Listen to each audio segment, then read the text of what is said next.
Hey, good morning. It's Chris from Jack Homestead. Checking on our birds. We lost, I believe, 11 birds.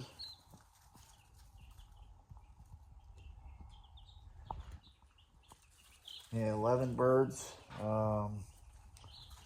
So far, Monday we got a call, McMurray, sorry about that. And see what we can do about it. But anyway, I fed them. They got water. I'll have to give them some water this afternoon. I fed the pigs, and I let the other chickens out.